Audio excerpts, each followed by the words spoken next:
العريس ده يا جماعة متجوز بقاله يعني كام شهر، ومراته لسه حامل جديد. مسكها وحدفها من البلكونة، مش عارفة من الدور التاني التالت، الله أعلم، احنا سامعين بيحكوا. بس ايه هو السبب؟ السبب صينية بطاطس، ان هي عملت له صينية بطاطس من غير ايه، من غير رز. يعني حتى يا ريت من غير لحمة كان الواحد يرتاح. ده الاوفر هم شغالين فيه.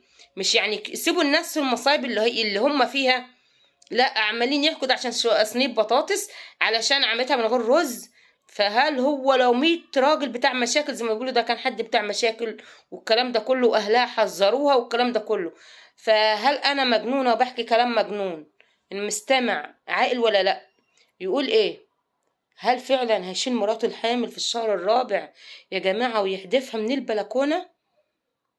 ولا هنفضل بقى نهري وننكت كتير ونقول كلام بقى يعني اهو اي كلام وخلاص؟ يا ريت تقولوا معلومة صح، ولا تقولوا كلمة ناقصة ولا كلمة زيادة. اصلك يعني مش معقول. هو ايوه حدفها من البلكونة وكل حاجة، بس ايه السبب الحقيقي ان هو يعمل كده يا جماعة؟ ايه هو السبب الحقيقي اللي يخليه يشيل مراته الحامل ويحدفها من الدور التاني ولا ايا كان اي دور؟ يعني هاتولي 100 عقل على عقلي، عشان يعني مش ظابطه الكلام يا جماعة، مش ظابطه الكلام. ربنا يهديكم، ربنا يهديكم.